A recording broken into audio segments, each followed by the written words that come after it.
Salve, moçada! A ideia desse outro pequeno vídeo é simplesmente chamar a atenção de alguns tópicos que foram colocados aqui, no início do capítulo que eu falei para vocês, no início do nosso trabalho, página 9 a página 30, em relação a algumas curiosidades que foram abordadas, tá certo? Bom, uma das coisas que o livro aborda aqui, agora já não sei que página que é essa daqui, mas também não importa para vocês tanto, porque é fácil localizar. É a ideia de nanopartículas magnéticas que aparece aqui. Isso aqui é bem bonitinho.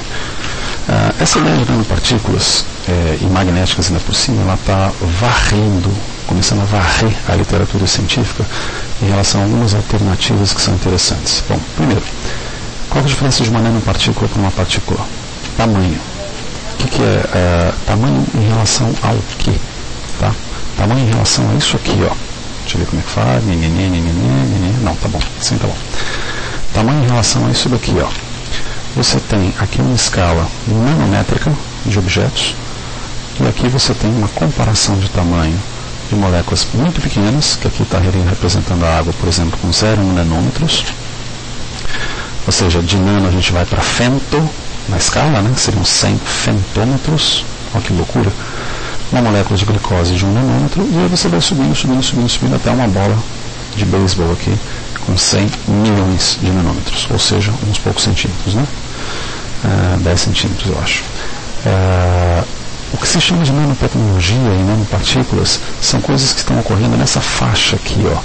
Uns caras falam mais ou menos 50 nanômetros a 500 nanômetros, outros falam 10 a 100, é mais ou menos nessa faixa aqui. Portanto, inferior ao tamanho de uma célula viva como uma bactéria e próxima, né, uma dimensão próxima da dimensão de um vírus, até um pouco menor. Qual que é a vantagem da nanopartícula? Isso é uma relação física interessante também. A vantagem da nanopartícula, a vantagem básica da nanopartícula é a seguinte: se você tem, desculpa a tecnologia aqui, que ainda estou engatinhando com esse negócio aqui. Se você tem uma linha, você tem uma área de contato com essa linha. Se você tem uma superfície, você vai ter agora uma área de contato maior. Por outro lado, se você tem algo como, por exemplo, uma esfera, a área de contato, que na realidade é uma relação de volume, né? No caso da esfera, 4 terços de πr3, onde R é o raio, a área de superfície é muito grande. Então a grande vantagem da nanopartícula é você ter uma área de superfície grande, cadê o bichinho? Ter uma área de superfície grande para poder trabalhar reações químicas, e reações inclusive cinéticas, enzimáticas ou de catálise. O fato da bichinha ser magnética, qual que é o grande lance? Como é magnético, você pode pegar essas nanopartículas com um ímã, recuperar essas nanopartículas que são quimicamente trabalhadas, ou usar um detector de campos eletromagnéticos ou um detector de diagnóstico por imagem. Então isso aqui realmente bem bacana.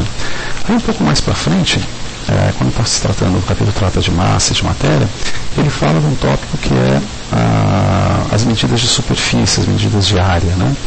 E uma curiosidade que isso me ocorreu é a seguinte: não está nos exercícios, e algo que pode ser interessante, pelo menos é interessante do ponto de vista clínico, é como que você mede a área de superfície corporal. É muito difícil medir a área de superfície corporal, mas tem uma fórmula mais ou menos basicona que você pode usar para tentar medir a sua, que diz o seguinte: que a área de superfície corporal nada mais vai ser, arredondando, que o seu peso vezes a sua altura dividido por 3.600. Isso aqui é quase que um número cabalístico, esse 3.600. É um arredondamento a partir de um formalismo matemático mais severo. Esse peso é dado em quilos, portanto dentro do Sistema Internacional de Unidades, e essa altura é dada em centímetros, portanto dentro do sistema CGS. Resultado, você tem uma fórmula, você tem uma fórmula aqui para medir a área de superfície que envolve tanto o Sistema Internacional de Unidades quanto o sistema CG, o sistema alternativo. Qual que é a conclusão? A conclusão, cara, é que não importa se você está usando o Sistema Internacional de Unidades ou uma outra forma métrica. O que importa é que você tem que prestar atenção nas unidades finais. A área de superfície final aqui, ela é dada em metro quadrado. Ok? Dada absolutamente em metro quadrado. Algo que chamou atenção um pouco no livro, é em relação a densidade, né, onde fala de valores de densidade. Densidade dada em grama por centímetro cúbico ou quilo por metro cúbico. Isso também depende. Não sei se vocês lembram, se vocês viram, no laboratório de química, quando você pega um frasco de reagente, essa densidade ela é dada normalmente em grama por ml, no qual 1 centímetro cúbico, portanto, representa 1 ml, ou, o seu correlato é quilo por litro, representando uma coisa mnemônica muito simples. 1 litro de água pesa 1 quilo. Tá? Isso tem uma relação de densidade. A densidade empregada em várias situações, inclusive situações clínicas, e a mais comum que talvez a gente possa colocar aqui é a situação de densidade da urina, que chama um teste chamado de urinálise. É interessante que se determine a densidade da urina, que ela situa mais ou menos nessa faixa aqui, 1,04 ou 1,05 por quilo, e na qual você tem uma coloração que reflete também o estado de hidratação da pessoa e os riscos envolvidos. Por exemplo, uma urina com muito pouco osmólitos ou com muito poucas substâncias que exercem pressão osmótica, muito pouco sódio, cloretos e glicoses, aumentam demais o risco de colapso. É claro que isso aqui, ao contrário, né? Uma urina extremamente concentrada, com baixa água e alta teor de osmólitos, você tem um risco de colapso.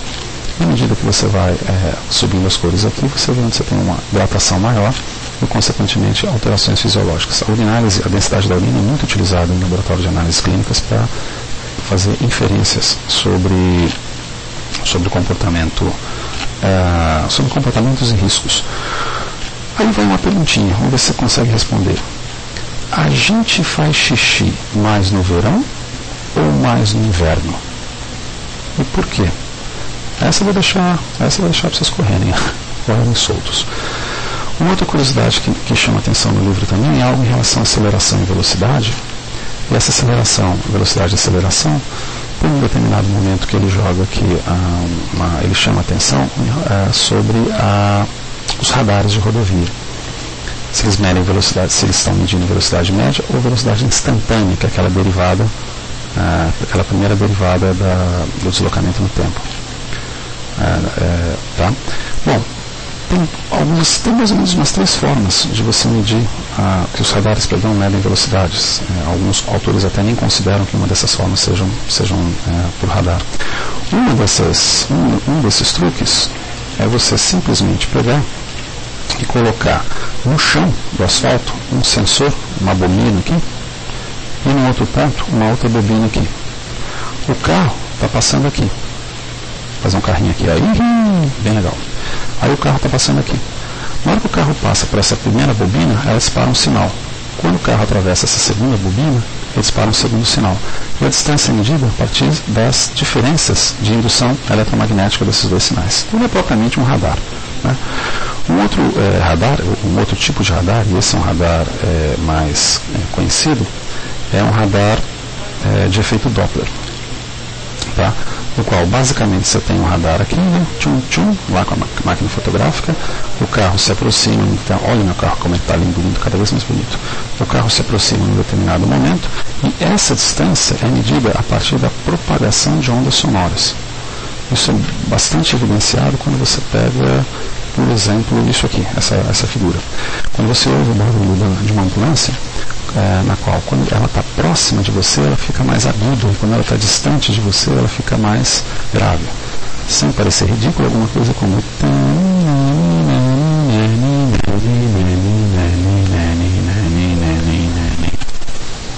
Como eu disse, né? Sem querer parecer ridículo, mas agora também já é tarde. Tá bom? Essas são, então, portanto, algumas dicas. Existem outras coisas que são interessantes e podem ser chamadas a atenção aqui no texto. Que, como vocês perceberam, versa sobre cinemática e sobre dinâmica dentro de um quadro chamado de mecânica clássica. Depois ele vai falar um pouco de trabalho, potência e energia. Eu volto a colocar isso num outro momento. Tá ok? Assim, por curiosidade, tenta calcular a sua massa, ou melhor, o seu peso, se você estivesse na Lua. Tem um determinado momento aqui em que isso é chamado a atenção. Tá ok? Beleza? Hasta la vista, portanto.